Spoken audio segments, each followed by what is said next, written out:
All right, what's up, Cailey? Thank you for coming back on. This is round 2 because we didn't record the audio last time, which was a tragedy. But thank you for coming back out. So we're starting all over. Please introduce yourself. I'm Cailey Murphy, and I'm a model here in LA. So this isn't your first interview with me. No. Do you remember? Second. Yep. So about a year ago, I think it was like February of 2023. We did a test shoot. I was your first photographer that you tested with being signed to Freedom Models, right? Yes. That was my first ever test shoot, like actually being signed and like professional kind of test shoot. And then you asked me to do an interview. How was that? Do you remember what you felt like when I asked you? I was so nervous. I was like very caught off guard, but I was like down for it because I'm like, this could be something new. I'm really glad I did it. It was helpful, right? Yeah. It was building of a person's characters to be interviewed and stuff. But I definitely had to like edit everything to make her talk faster. Because at that time you were how old? I was 19. Yeah, so she was a baby, you know? First time out in LA, first interview, first real photo shoot with like a signed agency and stuff. Did you remember anything you talked about? Not really, just kind of coming out here and like my experience and being signed. I think you talked about being a dancer too. Yes. Your dance background and stuff. Well, it's been a year since you've been signed. Now that it's been 1 year since you've been modeling, has it been what you expected it would be? Mostly yes, because I really wasn't coming into it thinking, oh, like it's just gonna be all unicorns and rainbows, you know? I knew there would be hard and there would be difficult times, and I have experienced those definitely, but I'm so happy that I actually came out and pursued it because it has been such an amazing year. I feel like I've just grown personally a lot because I've had so many amazing experiences. So you came out from where? Texas. Walk me through kind of like your whole mindset, because I know that being 19, coming out to LA, obviously you're not in college. So there had to have been a moment in your decision making as to college or move to LA to do modeling. Walk us through that decision making process with your parents and like what the options were as soon as you graduated high school. I've just always really hated school because I'm dyslexic and it was so hard for me. I never liked school, and I kind of like made somewhat of a decision even like when I was in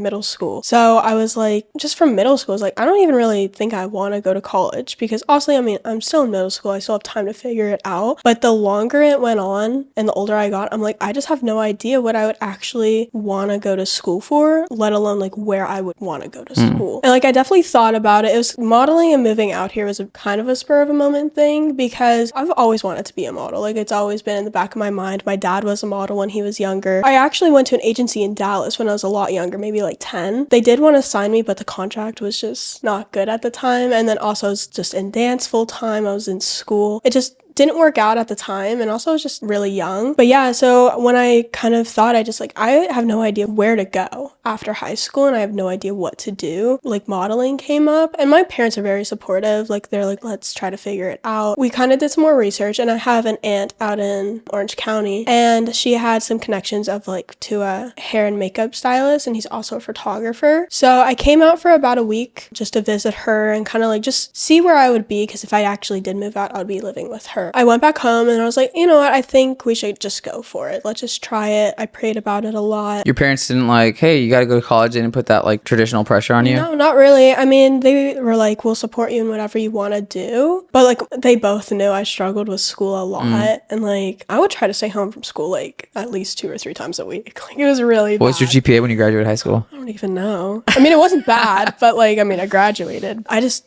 struggled so much, and I'm like, I don't think I want to do this again, especially at a higher level for like my career and like in the future. Pull out a loan and get into debt over it. Yes, exactly. So yeah, I came back out to California and actually got headshots done by my aunt's friend, and I started submitting, and that's when I just heard back. So how long did it take for you to hear back when you submitted? It took about a month, I would say, to like actually get it going, because I submitted around the holidays. I just feel like it took longer because of that, or that's what I was telling myself. Yeah, no, it definitely does, because they're not working. Exactly. The fashion industry, entertainment industry usually slows down a lot in those times, and they're not usually looking for new talent. Usually when they come back to the office, that's probably why it took a minute for you to hear back from them. Did you submit to like multiple agencies? I did, probably like 7 or 8 agencies, and then I heard back from my agency. Did you hear back only from them, or did you have multiple options? I only heard back from them. Oh, really? Yeah. And you only submitted one time though, right? Yes. One time. And so you submitted digitals, or was it headshots that you submitted? It was digitals and headshots. Okay, so you had digitals professionally taken that you submitted to them, and then that's what got you signed essentially. Okay, and then what was like the feeling of hearing the news when you first got Freedom's the agency that you're with, right? Yes, it is. When I'm they with first Freedom. got back to you, what was the process like? When I actually got the email back, I was honestly kind of shocked. I was like, okay, this is becoming a little bit more real now. When I first heard back, I got like the initial email, and then they set up a Zoom meeting. And so we got on the Zoom. They kind of just like asked like basic questions. I honestly thought I blew it. Like, I was like, that did not go very well. I'm like, I don't think I did very good. Honestly, afterward, I felt pretty defeated. But then literally like 5 minutes later, I got an email and they're like, we really like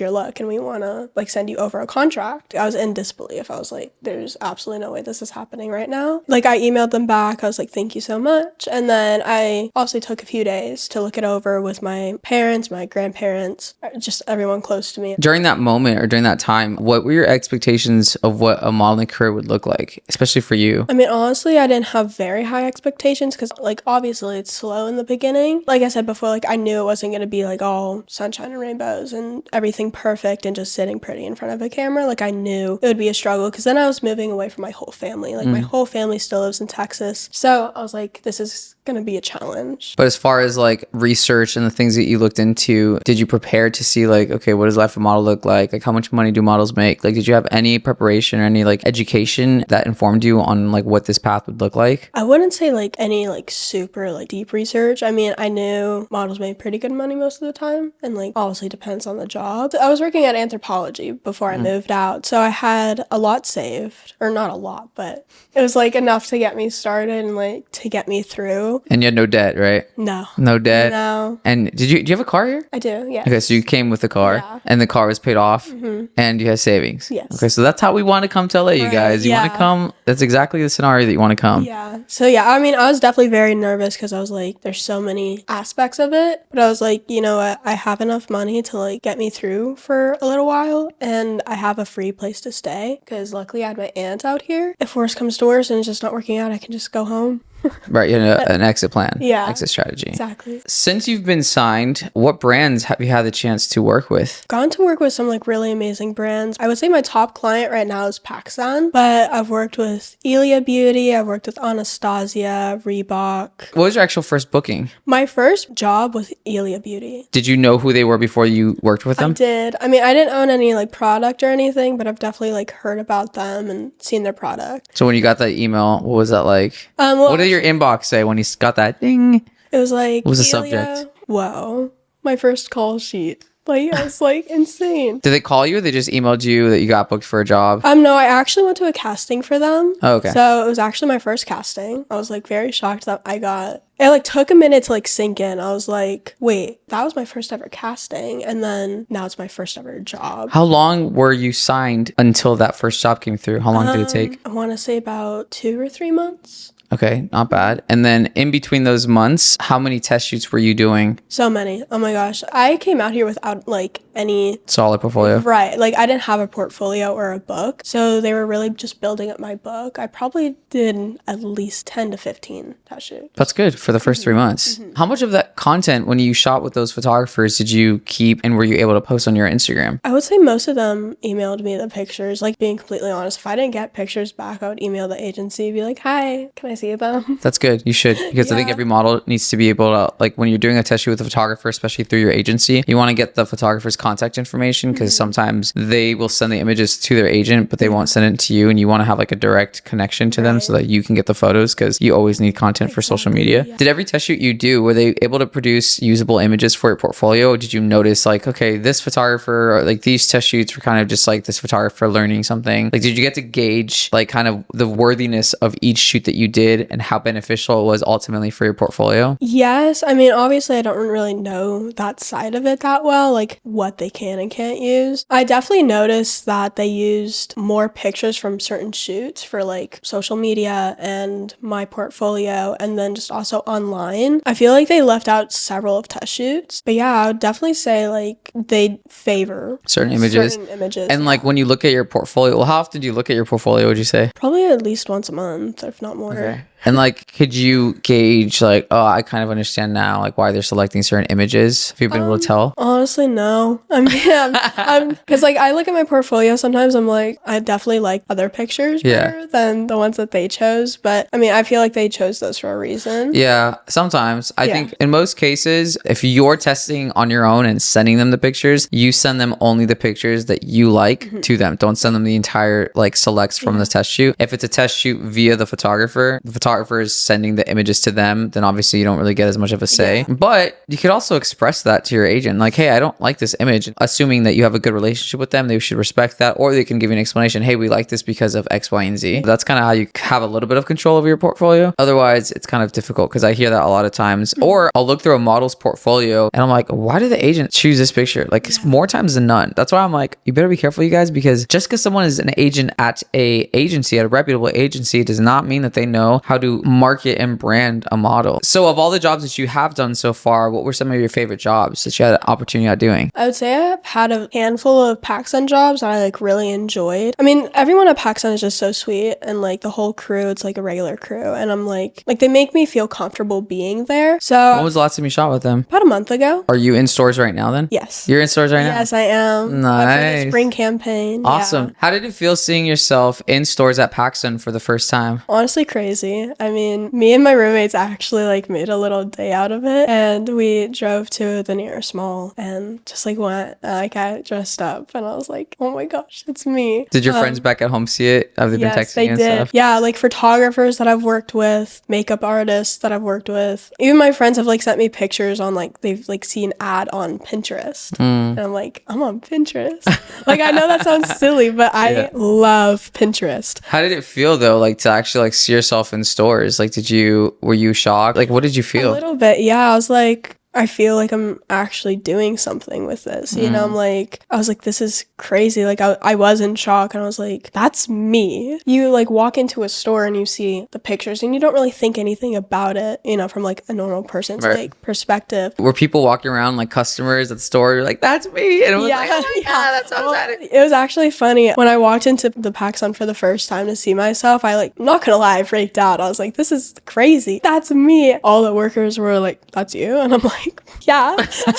Yeah, it is. So that was just like such a cool Were they experience. like, okay, next? Or did they were like, oh wow, that's so cool? Yeah, they did think it was really cool. When I actually went home and I went to the mall that I went to as a child, I saw it at that PacSun, and one guy actually got a selfie with me. Oh really? Yeah. I was like, this is cool. Okay, you have fans now. I know. I'm like, wow, I have a fan. Wait, so you got to work then with Robert Torres, right? Because he's the videographer. I know that he does some content for PacSun, right? Nice. I worked with him a lot. And then how was it doing like the film campaign content shoots versus like the photo shoots? Like what things were different between the photos versus the video? I mean, for video, it's just very minimal, and they want you to look very natural, obviously. So like for pictures, it's like I've kind of like, I don't want to say I've got down like their style, but I kind of like know what they expect from me. How would you describe like what they expect in the shoots? Like is it very lifestyle lapping, hanging out with friends, or? Well, for the campaign it was, but like on a normal, just like everyday shoot with PacSun, just like for e-com, it just kind of like front, side, back, you know? Oh wait, so you do the campaign stuff and you do e-com jobs. Yeah. Okay. And are those, I'm assuming, are shot on different days? Yes. Okay, cool. That's dope. Are the rates different for the e-com jobs versus the campaign? Yeah. Drastically? Pretty much, yeah. That's really dope. Yeah.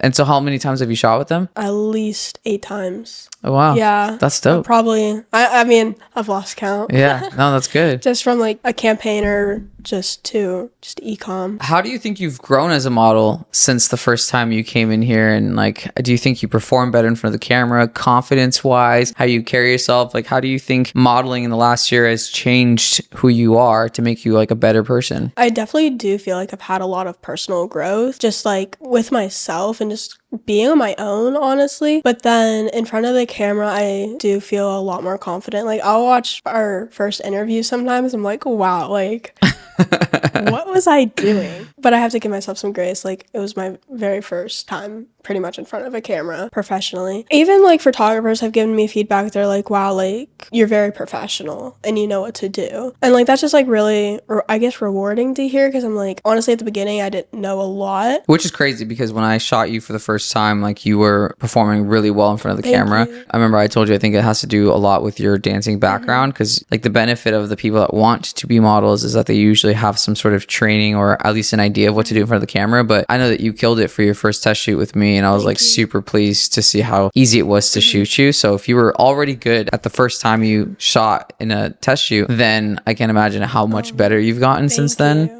I mean, I just like feel like I kind of have a better sense of how to pose and like micro movements and like little techniques that I've picked up also from like other models. Because when I'm not shooting on set, I won't just like go to the makeup room and just sit there. Like I'll try to like hang around and like obviously not be in the way, but just like try to observe other models and just be like, okay, like what are they doing and I'm not, just to like try to better myself. Right. And I'm sure being in LA and modeling as a job has like made you sharper as a person as well. Definitely. And like I feel like you probably had to realize the importance of like communication and articulation, expressing yourself and how to carry yourself into a room and stuff. With an agency, you're testing for free. So sometimes you can get really great people that are wanting to work with you. And then sometimes you get like weird people that just try to take advantage of models, and like, you know, weird stuff happens. Has it been peachy keen throughout your time testing, or have you had any experiences that you would want to share about to warn people? Most of my test shoots have been very great with like amazing people. I had this one experience. It was like at this guy's apartment, and like when it's at like somebody's house or apartment, I'm always like a little bit more on guard. Like he wasn't like rude or anything. He just like didn't really talk.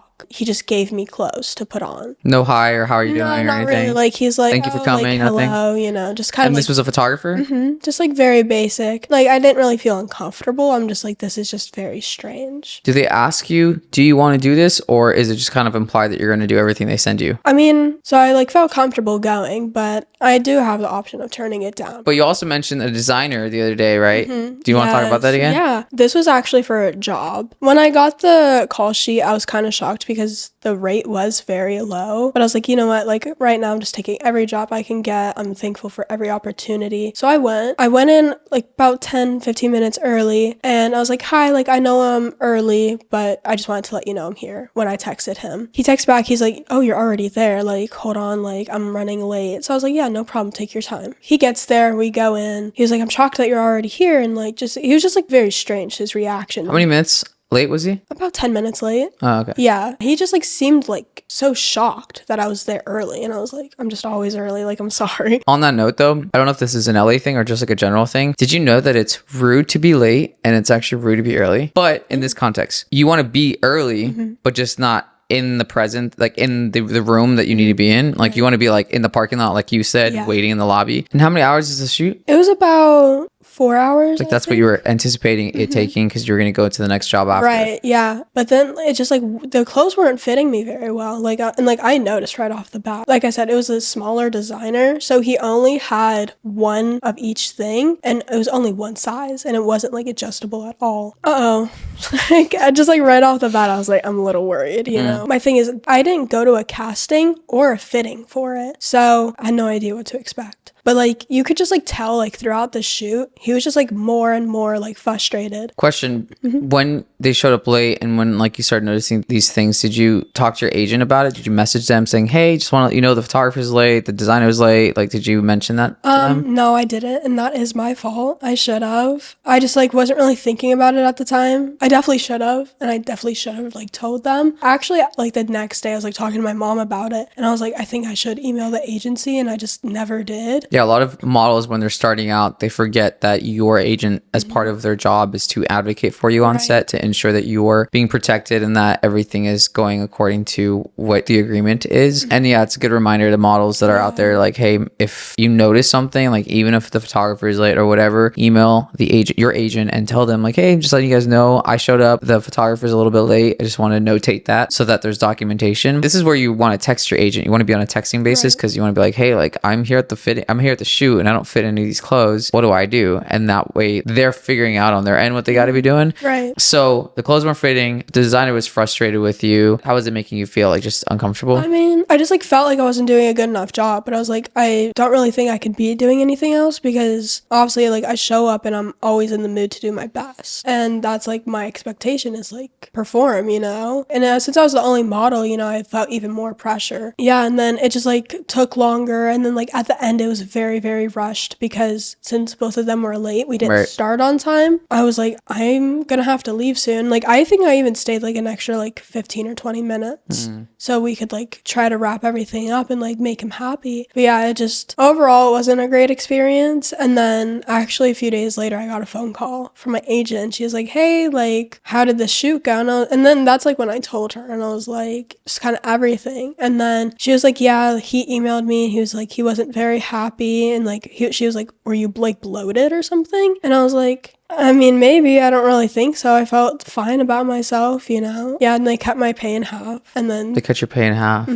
What was the actual rate that you're supposed to get paid for that? I want to say like 600. And so you got about 300 and then barely that. Then that's the 20%. Yeah, so they cut it down to like 300 and then the agency had to take their cut. Wow, that's crazy. It's crazy that they didn't advocate for you. But, Yeah. you know, if I was your agent or if I was in your shoes, I guess the first thing I would try to do to troubleshoot that situation is number one, actually like self-reflect. Were my measurements different in person than they were from what they saw on the website? Did you know if they were different at all? Truthfully, they might have been off like 1 or 2, but I mean, I didn't change that much in that time frame. So, I mean, and like honestly, maybe like I wasn't very aware of it, but I guess so. Was that even like a thought that you had to keep in your mind that anybody even told you like, hey, make sure that your measurements are always the same, because if they're off in between when your agent takes your digitals and uploads the details on their website, it could affect the performance at work? Like, did anybody even like make you think about they that? didn't explain it to me in that way, but they were just kind of like, just stay how you are or be better. And I was like, okay. I mean, obviously, like from the very beginning, I took that into account of like my measurements and just being very careful, you know? But it was just like, I'm also was 19. How many months into I you think I was signed? actually 20. Why did you accept this particular job? Part of it, I was just like, oh, like that just sounds fun. And I looked at his Instagram, like I really loved a lot of his stuff. And I was like, this is just like would be a cool opportunity. Honestly, kind of curious, you know, just like to see. How has that made you like look at body image as a model in the industry? Like, are you more like self-aware or insecure, or like how did it affect your self-image after? I mean, it definitely took a toll on me for a few days. And like even my roommate noticed, she was like, I can tell that affected you. Because also I went home and like I was like beating myself up almost. I was like, this is insane. You weren't like starving yourself, were you? No, not really. But it was just like, I was just being very careful. I was like, she was like, do you want to go do this? I'm like, no. So yeah, it just like made me feel bad for a few days, but then like I was like, you know what? Like it was 2 grown men judging me, and like I understand. I fully understand. It's my job, and like that's part of my responsibility as a model. But I'm like, I can't let it affect me that much. I just need to work on myself, you know? Yeah, it's kind of a little bit of negligence though on the agency side too, though. I guess the assumption is your measurements on the site is going to be what it is when you show up. Right. And if it isn't, whose responsibility is that? The agent or the models? I guess it's a learning experience for all the parties, because I'm thinking of like if I was an agent, how I would be on top of all of my models' measurements to make sure that in between the last time I see them, they don't like change in their weight. That's a very tough thing to do as well. And I think that models do have to be aware of maintaining their physique and their weight or whatever their measurements in between when they do get measured at their agency, so that they can ensure to show up looking exactly like how they're being marketed, Right. which makes Exactly. sense to a certain extent. Yeah, I completely understand like where they were coming from. Like they were frustrated, they expected me to be a certain way, but then also it's like I didn't have a casting or a fitting with them. It was like kind of just like in like my thing is like if it's gonna be one specific like measurement, like at least like have a fitting or something. Right, do your you know? due diligence as a designer. Right. But clearly this designer didn't have money. But look, you lived, you learned, Yeah, whatever. exactly. Like, you know It was a now. good- I'm honestly like happy it happened because like now I'm like I know. Right. You know? Do you like the way that your agency handled it? I mean, I think it was fair. Like, obviously, it's like, oh, my pay got cut in half and it was already really low. So I'm like, it kind of sucks. But, like, I understand they're just trying to make the designer and me happy. Right. And they also, like, they have to take care of themselves, too. Were there any usable images from that shoot? I don't think so. I don't think they did. That's crazy. Yeah. Let's talk about like your agency relationship, because I think that's really important. You know, you get signed, you're super excited. I'm with an agency, and like you think like everything's going to be amazing. But how has your relationship with your agency been since you've been signed with them? Like, are you close with your bookers? Like, do you know them? Do you see them? Like, do you text? Like, what is your relationship with them? Today's podcast is brought to you by me. Brandon Andre. If you're a model who wants to become a working model, then you need to enroll in my model masterclass today. In my online class, I teach models how to make more money by showing them how to manage their careers as a business. From getting signed, to building a portfolio that gets you jobs, to building an audience on TikTok and Instagram, then monetizing it, to learning how to win the favor from your agents and casting directors, to learning how to brand yourself on social media, and how to lure in brands and brand deals to increase your income as a model. Getting signed doesn't mean you'll get work, but learning how to run a business does. So enroll in my model masterclass now by going to my website at brandonandrephoto.com. I mean, I definitely think it could be better. The only time I really hear from them is like, hey, here's a job, or here's a casting, or here's a test shoot. And like, it's definitely on my end too. I could be better about texting them and reaching out. But I feel like a lot of the time I just don't really hear from them, like, unless it's like, here's something to do, you know? I have this concept that I go over in my model masterclass where I basically tell models like this industry in the entertainment world, because it's very relational based, like there is no actual like corporate decorum.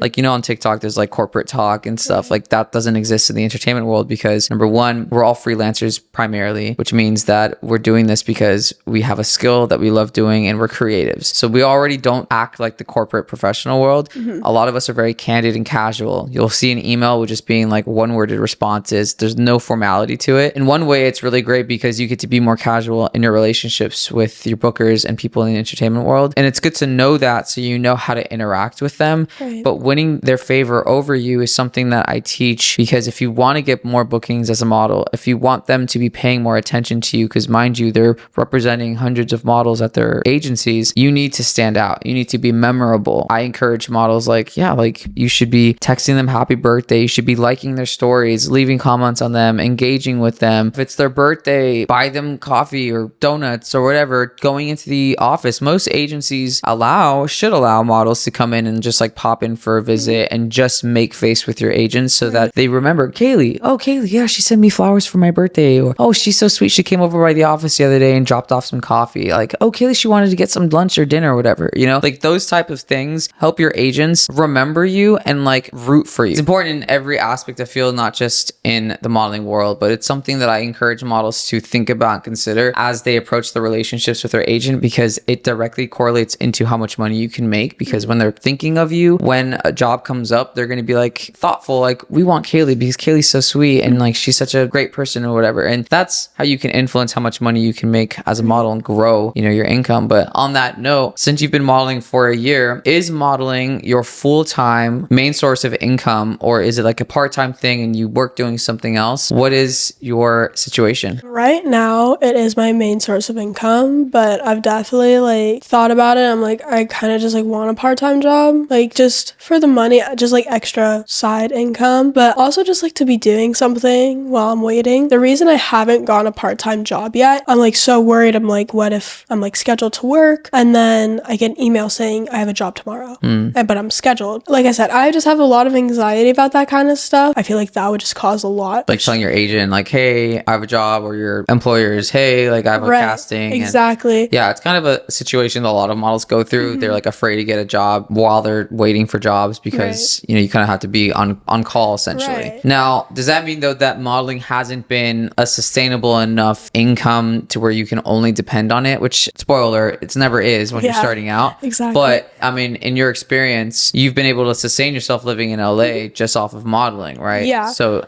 it's been decent, or what's your, I mean, are you still living with your aunt, or what's that situation? Yeah, like I would definitely say like I'm able to support myself. Like obviously like I've learned to be more careful about my spending and just kind of figuring it out, honestly. I mean, I wouldn't like go and spend like hundreds of dollars in a day. Like I'm just not like that. But I am living on my own now, or with roommates. I'm living with roommates now. So I'm not with my aunt anymore. But how many months were you living with your aunt when you were out here? Living with her for a good probably like 9 or 10 months. Okay, so you're freshly on your own with roommates. Exactly, yes. So you had all that time and you weren't paying rent at your aunt's? And like that's like something I'm very thankful for is, like I said, I had money saved up from my part-time job back in Texas. Part of me felt comfortable enough to come out because I knew I wouldn't have to pay rent. I would just kind of have to buy like the basic things, you know? And like I was like, I can make it work. I'll figure it out. So yeah, like I wasn't paying rent, which I'm very thankful for. But now that I am out of the house from my aunt and with roommates, like I do have to pay rent and like I'm good. Like I can afford it. I feel fine. Basically basic things and groceries, I feel fine. But it's like definitely more recently, I'm like, I know I'm gonna have to start paying for more things soon, like car insurance, and because my car's still insured in Texas. So my mom's like helping me out with that. And in the near future, I'm gonna have to be spending more on necessities. Right. I don't want to be stuck in a hole, you know? And like, I never want to feel like that because I have felt like that before. I'm just like, I don't want to deal with that. I've gotten to a point where I'm just like, I'll be able to figure it out if a job comes up while I'm scheduled. Like, I'm just like, that just kind of, it's also just part of growing up. Yeah. You know, just like, sacrifices. yeah, just like honestly facing my fears. Yeah. Like, it's just get over it. Just do it. Now, how is your relationship with your parents? And like with the whole year of you doing modeling, they're witnessing it. Like, are they happy for you? Are they like, okay, Cailey, like time to get a job? Like, what's the pressure that you're under, if any, with your parents? I mean, no, like my parents are very supportive. I mean, obviously, like my mom will mention it. She was like, are you doing okay? And like, obviously I've brought it up to her. I'm like, I want and kind of need a part-time job. I'm just like, want to. She hasn't been putting that pressure on me, but she's definitely like, look into it. Both my mom and my dad are just very supportive, and like, obviously, like they let me move out at 19. But yeah, so, and then also like my dad will check up and he's like, he kind of comes at it at a different approach. He's like, are you still enjoying it? And I'm like, yeah, it's pretty good. Like I really do enjoy it. So like he kind of just like checks up in that way. But then my mom's like, you can do it. Yeah. Like come on, you can do it. Do you have the impression that your friends at home think that you're like successful now because you've shot for PacSun? Like, do you feel like there's a pressure? There's like a thing that yeah, I mean, like you have to live up to? I don't want to say a pressure on it, like being like I have to make. Well, obviously, I want to make them proud, but it's like, oh, they're not like expecting me to do X, Y, and Z. You know, every time I go home and every time I talk to my friends at home, they're like, "You're doing such amazing things. You're so cool." Like, like gassing you up. yeah, like thanks. And what's the town you're from? Plano, Texas. It's like Dallas area. Okay, cool. But I'm assuming a lot of your friends went to college as well. Yes. Right. So Well, almost I'm sure all of them. So your world right now is like you're in LA doing modeling, and then your friends are in college, Yeah. and then you guys all see each other in the holidays, and then you guys are all talking. Do you feel though that like the life that you're describing in LA is realistic to their expectation, like that it actually is cool? Or do you think that there's a bit of an illusion to kind of like what it looks like to be a model in LA at this age doing this? I feel like they definitely like have a little bit of a different perspective than I do, but they have like asked about it because like really the only people I hang out with are people I'm very close to. That's where I am at in life.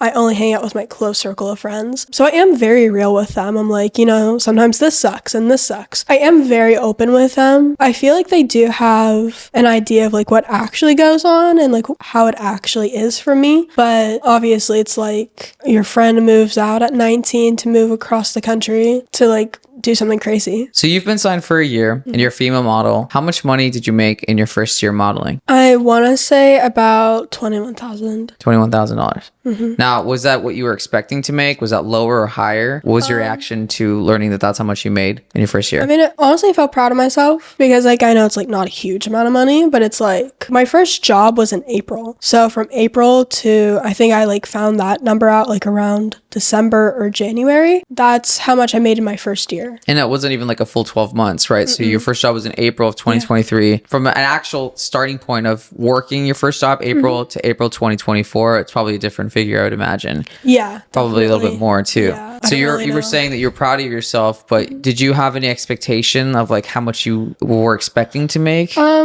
Going into it, I really, like thinking about it, I really don't think I had any expectation of like, oh, I'm going to make this much, or like I didn't really have that kind of goal. Or Do you even like, have like as a 19-year-old, like do you even know what a lot of money is? it was just like kind of like, You're just here and you're just doing it. kind of, yeah. Yeah. I was like, I'll just take what comes, you know? Yeah. Which But- is makes sense, and it's good that you have like your first year too, because now you have your data. Right. You have like, okay, my first year I made $21,000. Now you have a reference point of like where to build off of. Exactly. Like 21,000 is my first year. Okay, how do we turn that 21,000 into 50, into 60, into 80, whatever, right? A lot of people don't even know how much a lot of money is. So like being able to like first figure out like, okay, this is what a typical 19-year-old person should be making. A lot of people don't have that figured out. I would suggest anyone that's like younger than 25 years old, told that you should be at a point that whatever your job is, you should have at least like $500 extra a month that you're putting away to savings. You should be at a point where you're able to save money. Right. If you're not making enough money where you have nothing left to save, then you're not making enough money. Yeah. You're just skating by, but you're not able to grow like your income and your wealth, and you're not able to like take that money and reinvest in something else. Definitely. But yeah, a lot of 19-year-olds don't know that. So now, of the 21,000, what's been like your highest paying job as a model? It's probably the PacSun spring campaign. It was a 3-day job. I think that paid around 7,000.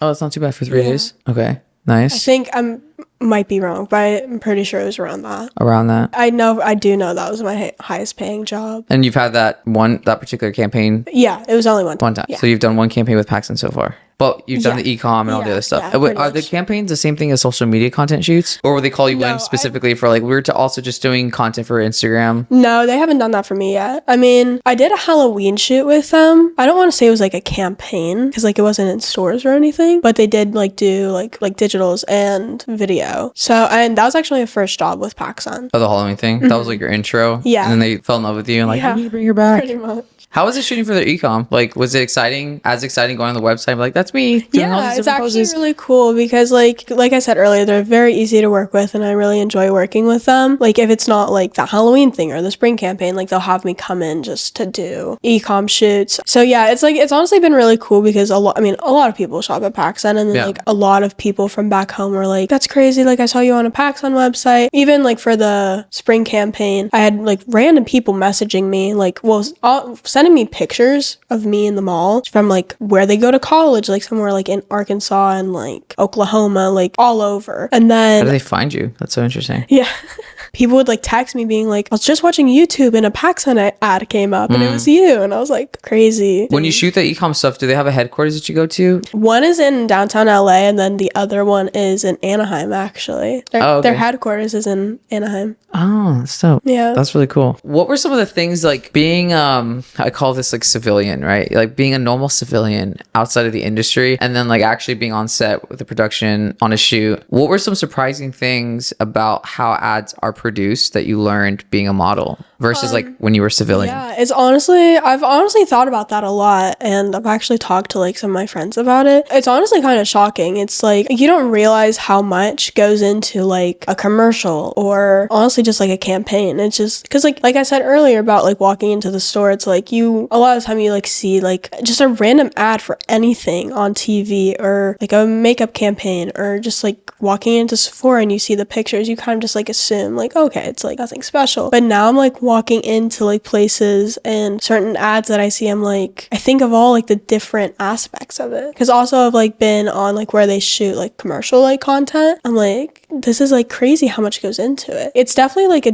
different side of it. Do you look at different images depending on where you're at, like a billboard or in stores or online, and do you think, oh, I know that was a usage rate, that was a usage rate, that was a usage rate, or have you not like learned the terminology when it comes to like how your pay is broken down? I wouldn't say I look at it like that, but I definitely have like picked up on that a little bit, like all the different placements and stuff and the different usage, which if you guys didn't know, you get paid more or you get paid differently for wherever your photos are displayed. So if it's in stores, that's an additional rate that you get. Yeah. You have basically your standard day rate. So let's say PacSun hires you for a photo shoot for a campaign. You get a day rate for just doing the job that day. Then you get another rate for the usage, and then the usage depends too on the placement. So if they're saying we want to use these images for billboard, for in-store, for e-com, even emails is like a separate rate. So you're supposed to be getting all these different usage rates, which makes you have more money. And then there's a term usage, which you get paid for however long they're wanting to use your images. And then sometimes that can be renewed. And most cases it has to do more with like video commercials, photos too, but mainly like video commercials, because that's where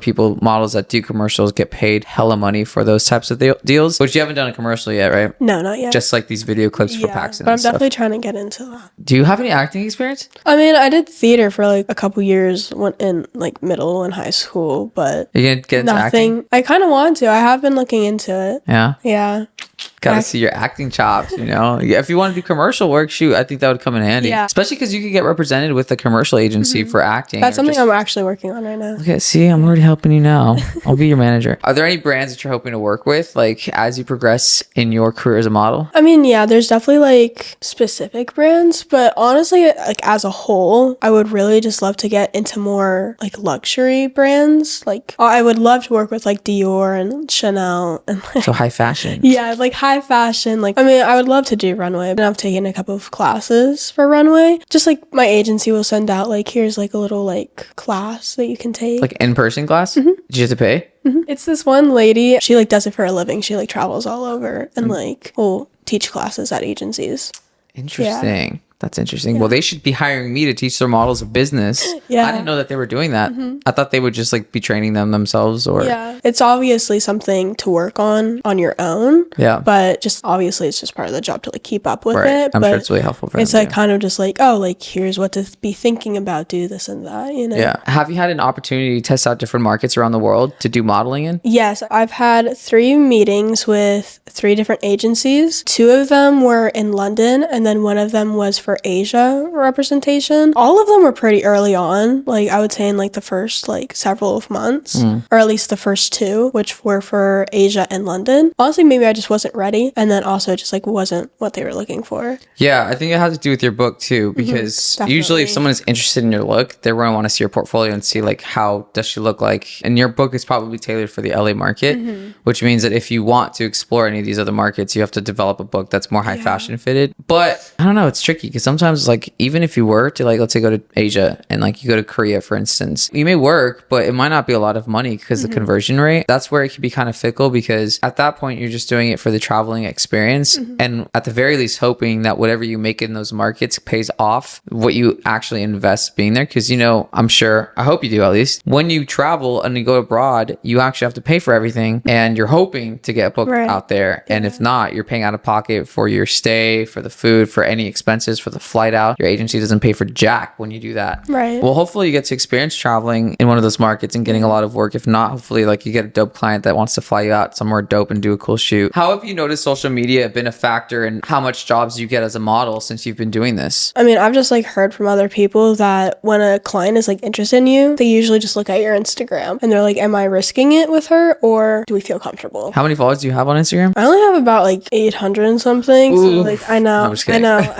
Loser. I know, I'm I'm just really kidding. lame. I know, I'm sorry. I'll like just like follow like photographers and other models and just trying to just like build myself up, but also to just like try to make connections. Working models like consistently have more like a bigger following. Because you have more content usually to post. And Exactly. it also depends too, because I encourage models in the masterclass to build an audience on social media by offering something valuable so that you can have another monetizable portion of like your business, like being on TikTok, becoming a UGC creator, or like being a fashion influencer. Like basically, I think models nowadays just have to become influencers in order for them to really make money beyond what they get from their agents, because a lot of models aren't really getting a lot of work nowadays. But have you felt like, well, you don't really go out in LA often, I'm assuming. You don't socialize around a lot of LA influencers, models as much. Not a lot. I mean, I've definitely made some connections where I'm like out here a little bit more than I used to be and like just like going to certain events. So like I'll definitely like meet people at events, but it's not like it's like an everyday thing. Like, do you find that like there's a difference between people that you meet that have a lot of followers versus those that just don't care about it? And like, do you feel any pressure to have more followers as a model? Do you believe that if you had more followers, you'd be making more money and getting more jobs? I honestly just think it would be nice because like then I would be like, you know, I have this platform. So like, yes, obviously like I want to build up my Instagram more, but it's like, it's not like my thing. It's like, oh my God, like my Instagram is like, I don't have so many followers. Like I'm going to fail, you know? Do you have a plan, a strategy as to how you're going to grow? I mean, I don't encourage people to do it because anybody cares about how many followers you have. No one cares about how many followers you have. Like realistically, if you're dying in a plane crash, you're not thinking about your followers. Yeah. But in terms of like a practical business perspective, like if I grow my platform, if I grow my following and it increases or influences the amount of jobs that I can get, then obviously I'm going to do that because I want to make more money. Exactly. So in that mindset, do you have a strategy? Have you been intentional? Like how intentional have you been about growing or curating like an Instagram for yourself? I mean, I'm definitely more like careful about like what I post and like not like careful like I would post like bad stuff, but it's just like if a client was to go to my Instagram,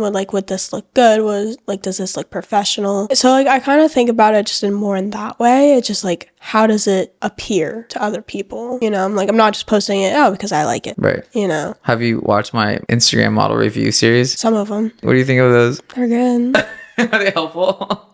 I think you reviewed mine on a live one Oh time. yeah, you asked me to, right? And I think I was pretty positive Yeah. on yours, right? Yeah. Yeah. Because I was like, okay. Yeah, you're I stepping mean, I it don't up. really post anything that crazy. I mean, like, obviously, since I've been getting work and, like, test shoots, I've been posting mostly that. Yeah. But, like, I'll post, like, a little, like, photo dump every once in a while. No, those are good. That's the one thing I Yeah. like about Gen Z is like their photo dumps, because like I was telling someone the other day, I don't know if it was on this because I don't remember how many times we talked about this, but about how like millennials, we post a lot of selfies, but you guys don't feel the same need to show yourselves as much as you do showing like your world around you with these photo dumps, which I appreciate, because I think like when I review people's Instagrams, I'm like, oh, like it shows personality and shows Yeah. like more about their life. I do think the models need to show their face and show themselves, but that's like just building the aesthetic. That's not how you attract people to follow you. That's just how to have a page that looks like professional or interesting. So as you've been modeling, do you feel like there's been any conflict with your faith being a Christian working in the industry? I wouldn't say, like, anything has really, like, tested that yet. I mean, I've definitely heard stories from other people and I've seen things where I'm like, I need to really sit down and think about what I would do in this situation if, unfortunately, it does happen to me. But I would say so far, I've had pretty good experiences where I'm like, I'm not doing anything outside of my morals, or, like, I have done things out of my comfort zone, but, like, not, like, Compromising. Right, like, compromising or testing my faith in that way. Yeah, and I think that's what's good about getting into the commercial side of the industry, because fashion tends to be where a lot of predators linger. I mean, also in commercial, but when you're working with corporations, there's a lot more, you know, there's HR and there's actual like things that you have to be mindful of, and they are a corporate structured business versus in the fashion world, they technically are the same, but they overlook or they for some reason dismiss or excuse predatorial behavior. So in that regard, I think it's safer being a commercial model, like working for these lifestyle brands, because you don't really have to deal with that. We hope, at least. So you mentioned that you currently live in Huntington Beach and you're staying like at a Christian housing place or something like that. Can you explain that real quick? Well, me and my friends like to call it a Christian sorority house, just like as a joke, but it is a community house. I have several of roommates, but like I love it. Like it's such a great experience, and I've met some of my best friends there. And like I said, like it's a Christian house, it's a Christian organization, so everyone kind of holds you to a certain standard and like accountability in a way. And like also like we're all around the same age, so like whenever I'm like, I don't know about this or that, like I know I have people to go to and like get other people's opinions, but I know line up to my morals too, because it's not like just random people I'm asking, you know? Right. I think what you did that's smart is find people that you can connect with that share the same morals and values, because I think that for people that come from the church, there's a lot of fear from the perspective of someone that comes from the church entering the entertainment industry, because yes, there's a lot of shady stuff. Yeah. P. Diddy, like there's a lot of these things that are just really crazy, but